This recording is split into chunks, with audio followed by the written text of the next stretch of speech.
And good morning, everyone. My name is Greg. I'm sitting here with Admiral Cork.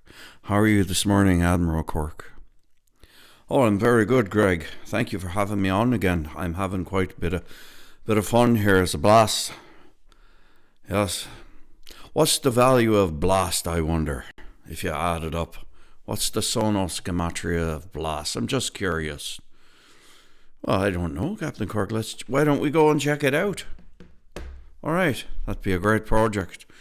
Okay, let's pull up the sonosgematria calculator. All right, let's see here. Got to get on about the OBS, because it's quite the going on. But once you get used to it, it's all good, Now that's my mantra this morning, by the way. That's the course I set for Monday. That's just what you're looking at there is the Monday morning discharge of the quadrupole, the quadradipole, and I'm going to show you how the light goes around that. Believe it or not, I'm going to show you. Now let's look at the sonosgematria. Let's see here now. We go to the sonosgematria. Now, I said I'm having a blast. Now, what's a blast? A blast is, look at that. Look at that. It's 324. That's the same thing, you see, as the sun.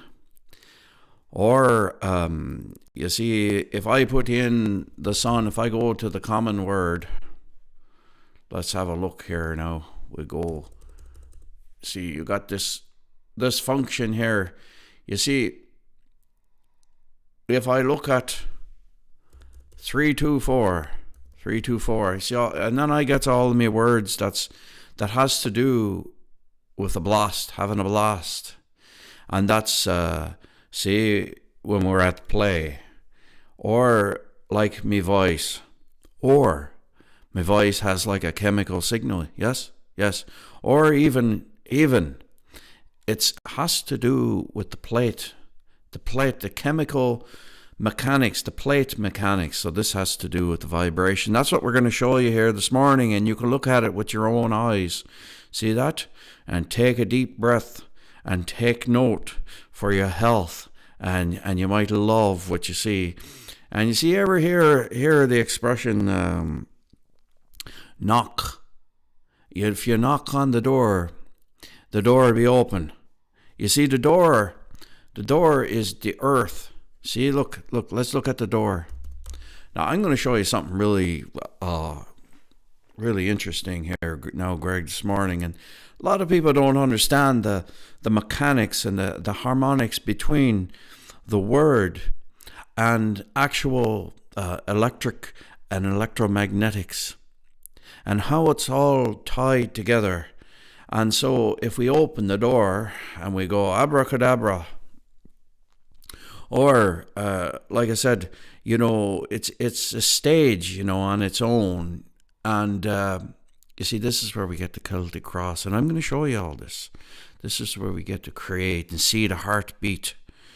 See, it's a wonderful thing. Now let's go now and have a look. I'm going to take you straight away into it here, and now first have a look at the map.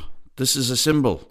Okay, now the Gleason's map is a symbol of above and below because it's a timepiece and it's a map. So it's kind of like a picture of the door or of the earth. So you got a bird's eye view. And now you're looking at that black dot there in the center there. Now imagine that's your dipole, okay? That's your dielectric. That's where all your energy is going into. Now let's have a look at the mechanics that's behind it. Now I'm going to blow your mind here. You won't believe what I'm going to show you. Now right in front of you, you'll have a look. Now this fella now is holding a light. He's holding an element. Now, what's an element? An element is a cross. An element of energy he's holding in his hands here. Now, what's going on here now? You see, I'm actually going to turn this, I'm going to turn it up on its end. I can do that.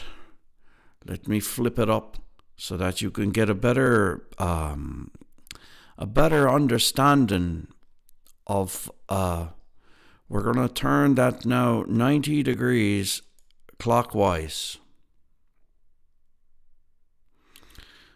To 90 degrees clockwise. See here now. Transform 90 degrees.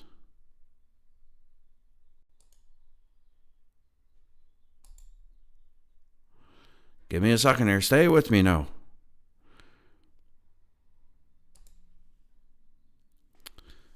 Stay with me here now.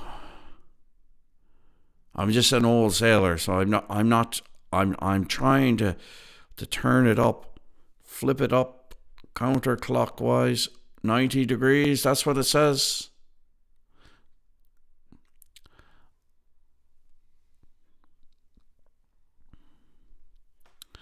That's what it says.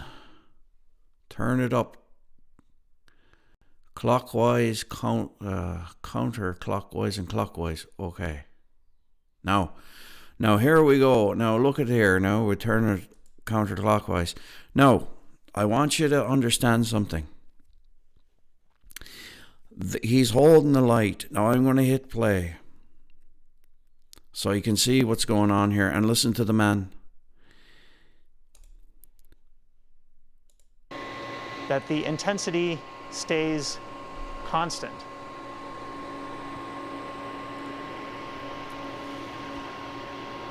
These help us visualize the radiation pattern off of the transmitting antenna. You see that? That's the sun on the flat dielectric plane. Now watch this now. Here we have a different kind of antenna from the one that we saw earlier. Formerly, that long, straight conducting antenna was a dipole antenna that was sensitive to the electric field. This is a B-field antenna that is sensitive to the magnetic field. It has a loop to have currents induced within it and a light bulb that is connected across a portion of the loop. Smart fella. And also two parallel plates that act as a tiny capacitor, which we can tune using this ruler to adjust the spacing between them. Let's take a look at the luminosity of our detector in several different orientations. We can see that with the loop parallel to the plane of the antenna, it has a high brightness, whereas if I rotate it by 90 degrees this way, it has a minimum brightness, and if I rotate it by 90 degrees once again, it also has a smaller brightness as compared to the original orientation. This tells us that the B field is maximum in this direction, that it is parallel to the normal of the plane of of the B field loop antenna.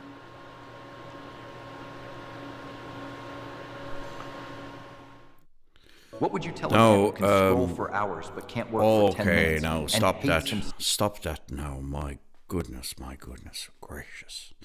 Now, do you see what I'm getting at here now? You see, look, all right. Now, see, on the flat, what you're looking at, and if you haven't put connected the dots together yet, you see, there you go. You see the dielectric plane of inertia there between the two torus fields. You got one above and one below. And now you see the dielectric plane of inertia is a field of pressure. Do you understand? Now, I can actually show you how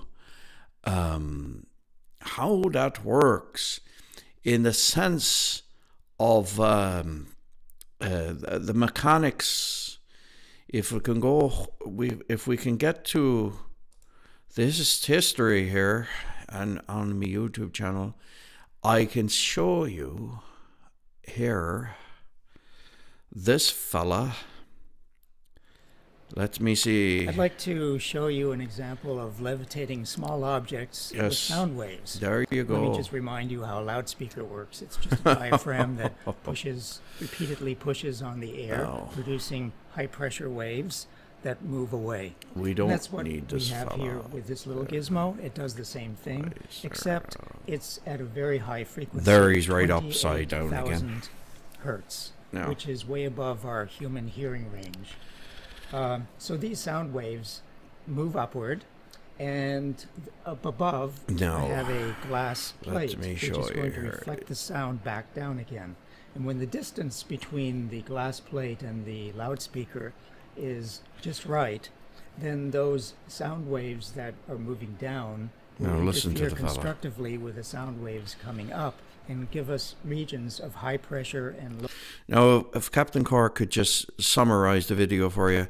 So that the loudspeaker on the very bottom that you see there, you see what that is there now, and you see in the center of it, it's got like a dipole. It's designed itself like a flat Earth, okay? And then you see the top, the reflector, is what many of yous will say is the dome. But you see, that might be, you see, it's more likely that it's just stacked like stratus. So the reflector is holding a position where there's a standing wave between the reflector and the loudspeaker. Because when you look at the word Earth, it's an air drum that vibrates. So it's a loudspeaker. The Earth is singing up to the heavens, and the heavens is reflecting back down, and there's a standing wave. There's actually a tree of life between the above and the below. Now, I want to show you, now pay attention to this now.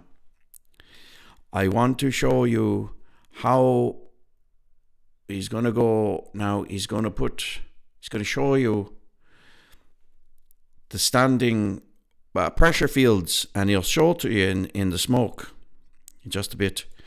Now watch. You've probably seen this before, but this is how sound will levitate objects, and depending on the immensity, depends on, of course, what is suspended. But you can see there, the chakras. As I said before, the distance between the reflector and the loudspeaker is just right. If I change it, and which I'm going to do, you'll see that this standing wave disappears and the balls are no longer suspended there. See that? Now, let's have he's going to use what's called the Sheeran plate. We've now set up the little loudspeaker and the reflector in front of this mirror, which is part of our Schlieren optic setup. And the purpose of that is to be able to actually see where there are regions of high pressure and low pressure in the air, especially the air between the reflector and the loudspeaker. So let me turn up the volume. And before I do that, I will put on my protective hearing.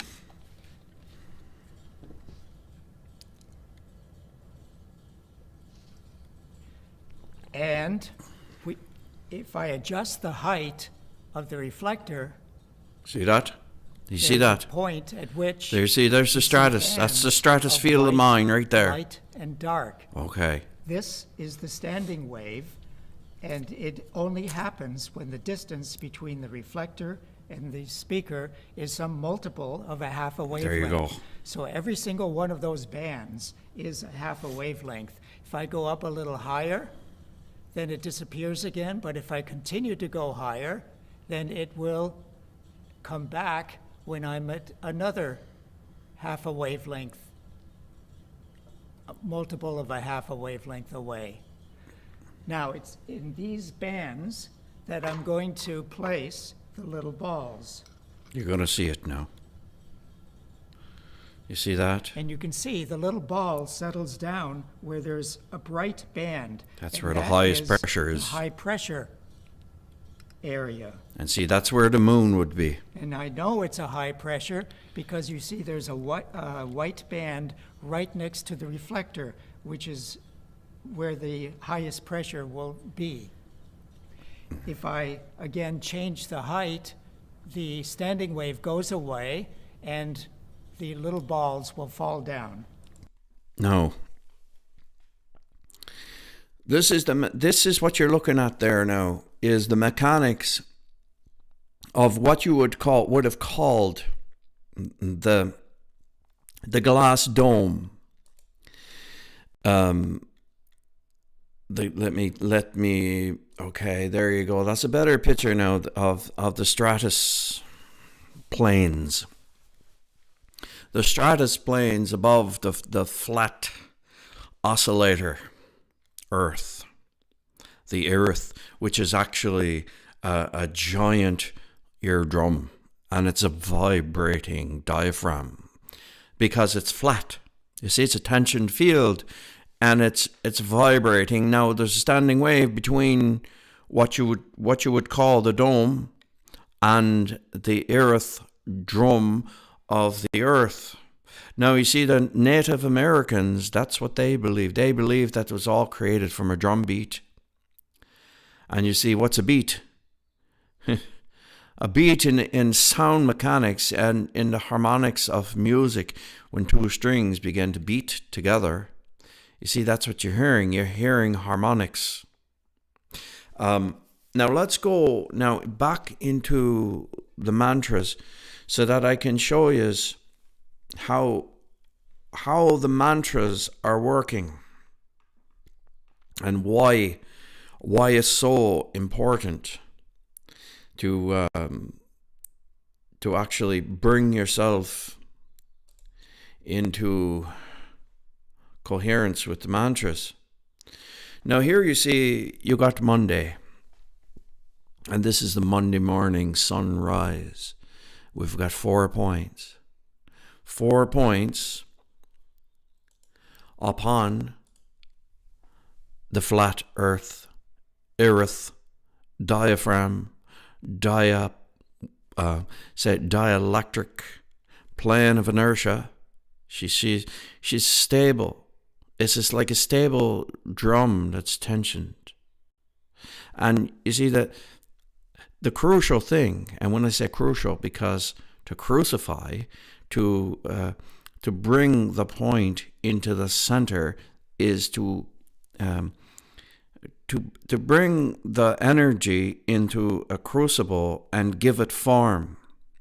You see, energy that goes into a form, that goes into a modulation, becomes something that's usable, something that has harmonic life, let's just say. You see, energy without form is nothing. So if I would show you the points from the Monday. Now, it's very important to understand that language itself is a product of the Christ mind. What is the Christ mind, you say?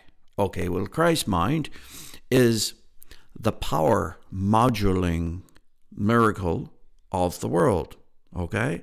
It's the power of the utterance. Think of your mouth as a form of Christ. When you open your mouth and you're able to form a word. Isn't that a gift? That right there, to be able to use your lips, that ability to form the Om and to create the word, the power of utterance is much more powerful than we take it for granted, actually. So now the power module of today is the moon, but it's not the actual moon that has the power, it's that word. So the power module moon is the Sonos gematria of 342. You see that there? Now I'm going to draw now a square. See, look. I should have went counterclockwise because that's the way the power module of the rule of thumb, the right hand rule of thumb. If you put your right hand up and you put your fingers together as a fist, that's the rule of the electromagnetic direction. You see, it's counterclockwise. And then if you put your thumb in the middle between your two eyes, that's how your own energy is going into your quadrupole, or your dipole, I should say. Now, so you cross that out there now. I want to show you. Now, I'm going to show you how this mantra will begin. I've already done my morning mantra. I've already centered myself. Now watch. Now you're going to see a diaphragm of breath. See? Breathe in, breathe out. That's the discharge. And you see all of those little circles going back, see, to the dipole. You see that? That's breath. Breathe in, breathe out. And what that represents is, see, when you breathe in, you're saturating yourself, and now you bring everything back into coherence. And there's coherence in the center. See? Breathe in till you're saturated, and then you discharge to a perfect circle, and that becomes your coherent centering of yourself. So when we go now through the days, you see, you got your different, you got your Tuesday, and Tuesday is the same harmonics, you see, as Friday. Look, see, it doesn't change, right? And Wednesday, you see, they're harmonic in their order. So this is not an arbitrary thing that you're seeing here. It's a geometric anomaly of word and form of information that we're just, as far as I'm concerned, this is a memory. This is not like I didn't invent this.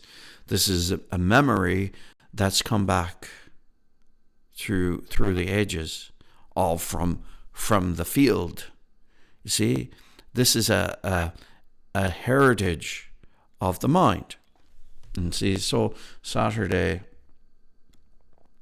is right there, and then Sunday is the day of where all the days come to a state of rest around the center, because the sun, you can see in the diagrams, becomes the center, and that's for another day. Now, but today is being Monday. Now let me clear all that off now. So there's so much here to show you in the light and the truth of what's going on. There's your plate, okay?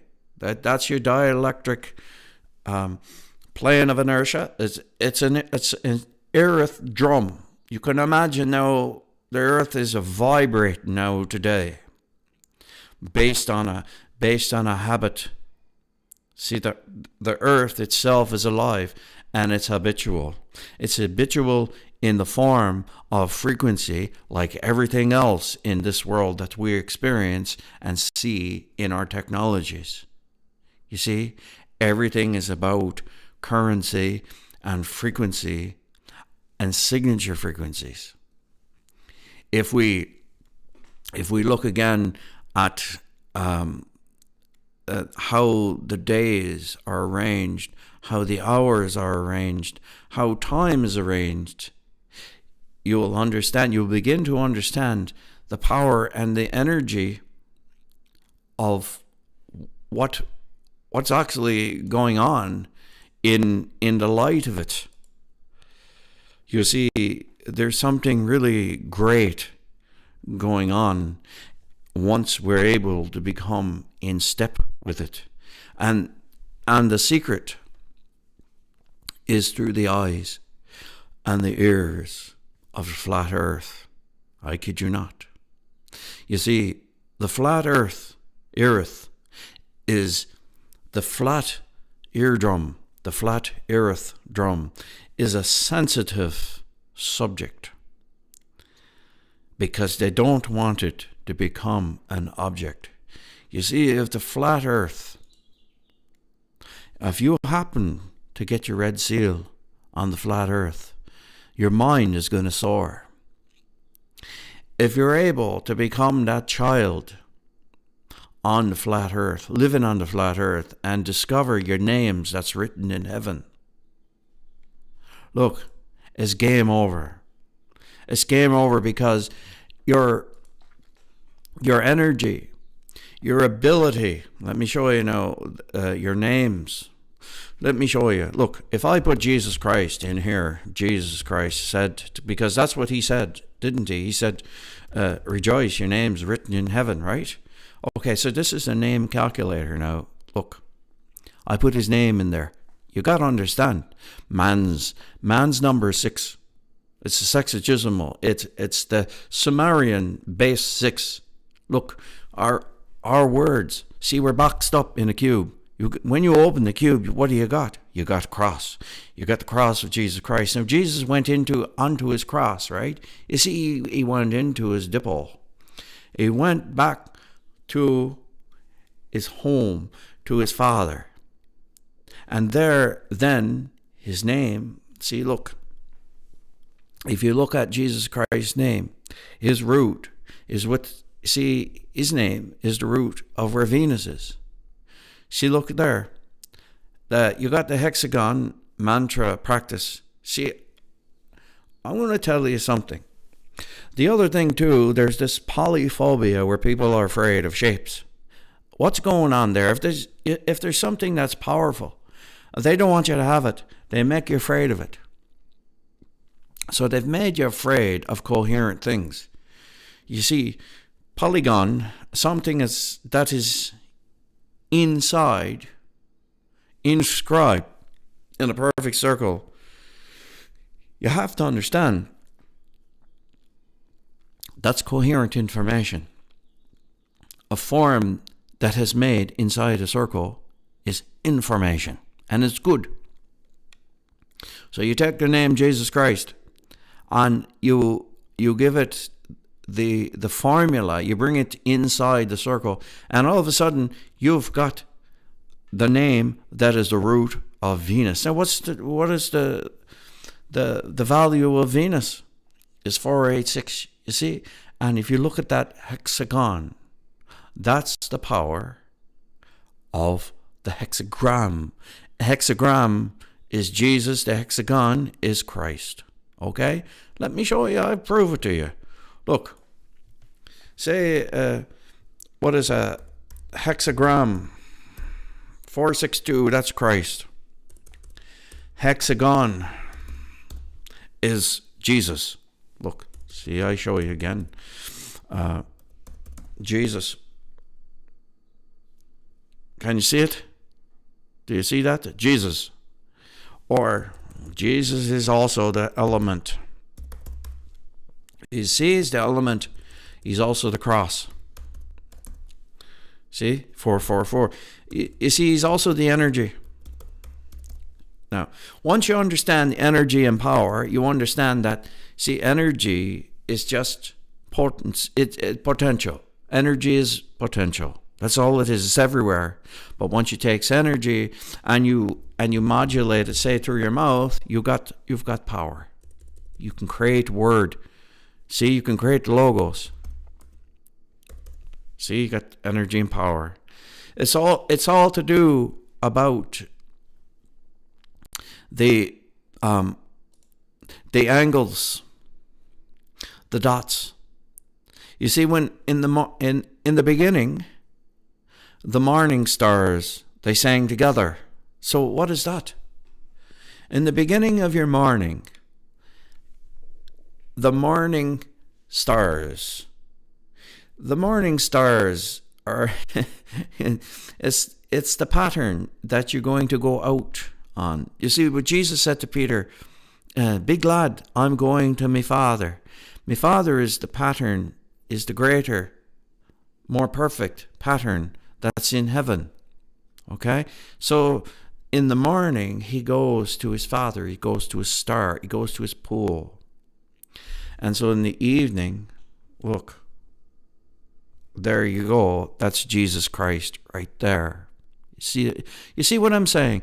342 is Mary, 462 is Christ, and 582 is a story. Now you see, but the word, you see, there's many words that comes on the one sonos. The sonos is like the original.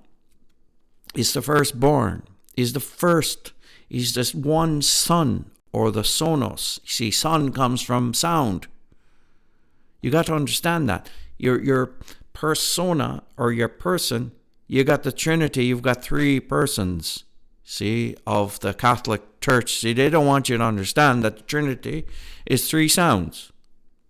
Three sons. They've got three sounds, the three persons of God. They don't want you to know that. And they don't want you to understand things like this. You see that fellow right there is standing in his pool. He's gone to see the pool. He's centered in coherence, you see. He's in his center. You see, he's got the two suns in his hands. See with the video that I showed you, that the lights around the quadrupole. See, he is the dipole. See, standing in the center in line with the dipole. He's got the sun is in his heart. You see, it's the light of within his kingdom, and he's holding the balance in his hands. That's equinox. And then down below on the one side, you've got the sun of winter solstice, which is the dimmer light, and then the sun of the summer solstice, which is the brighter light. So you see, standing on the center, he went to his dipole, to his Father. And now see, the ring around him, you see, is where he gets his equilateral feedback. This man's got perfect mind, you see. You see, he is aligned and he's resonating with his Father in heaven as he stands. If we went to the Sonos Gematria again, and if we said, stand, what is stand? It's 348. What is Father? If I stand with me Father, fatty, no, it's not fatty, it's Father. Father, you see, is the 348. What is the star? The star is the Father. Father is the pattern, you see. Or if he stands with all his angels, see, all of the angels composes. See, once you put the dots together, you've got coherence. But you've got to stand in the center. If you stand in the center and you draw upon true science, see, look, science is 348. And if the Father looks down at you and he's got a big smile on his face, do you see what I'm saying? If you begin to resonate, or you begin to become in beating or into the loop, if you're kept in the loop, see, the loop is the 348, it's the Father. And so we go back to the man standing. You see, this is the equivalent of Solomon's temple. Solomon's temple. Think of the measurements of Solomon's temple now. 60 by 20 by 30 cubits. You see, a cubit is a unit of sound, which is a cube, which is the base value of 6. Take 60 times 6 units of sound. What do you got? 360. You've got 360 all of a sudden. Now look at that. Look at that. See that this is Solomon's temple. Divided by each little stroke here is 6 degrees. You've got 60 increments of sound. See the sexagesimal 6. Then you've got 6 times 20. That's 180. What do you got? Look at that. There you've got two the divisions, the equal day, equal night. It's an equinox. It's balanced. And then you've got, 6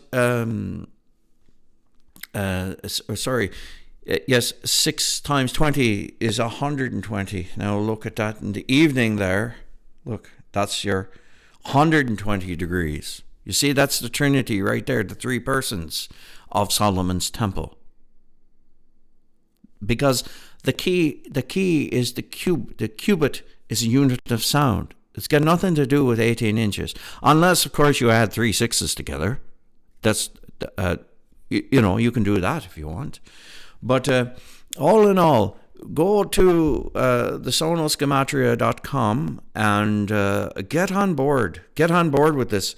This is sacred science. It's your heritage. It's your heritage. You are the Sonos.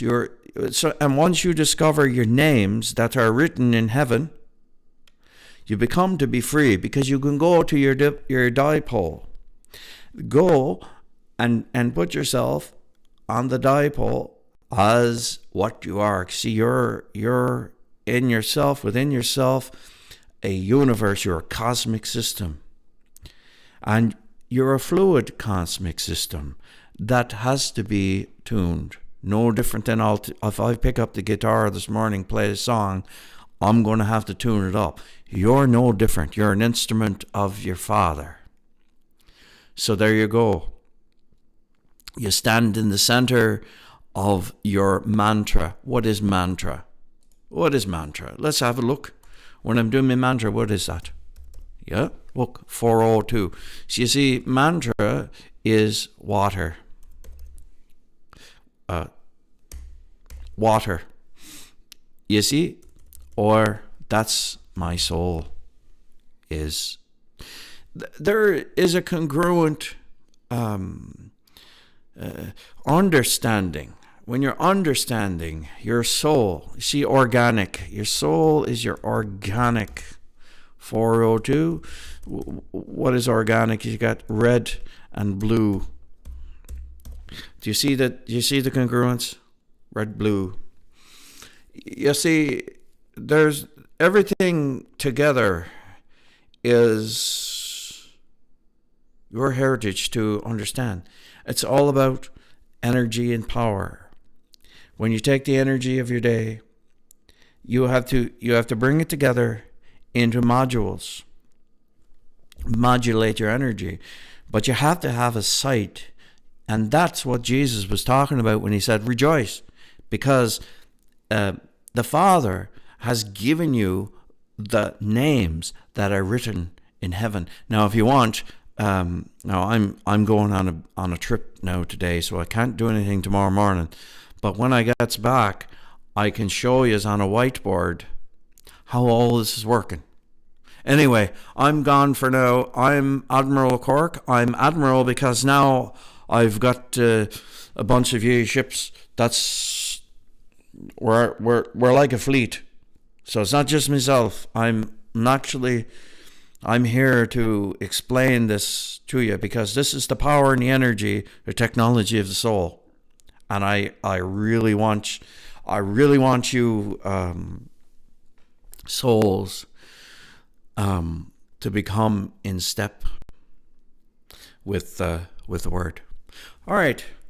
Bye for now, and thank you very much. Thank you, Greg, for having me on the show and giving me an opportunity to spread this great technology that's there. It's under the waves, you see. This is not something that's invented. It's just something that has resurfaced. It's resurfaced after a very, very long time, and you can see that it's not going away anytime soon. All right, thank you very much, and bye for now. Go and stand in your center. Stay centered throughout the day, and keep your eye on the prize. Because when you're going out, you're going out to hit the bullseye, hit the mark. You understand what I'm saying? All right, bye for now.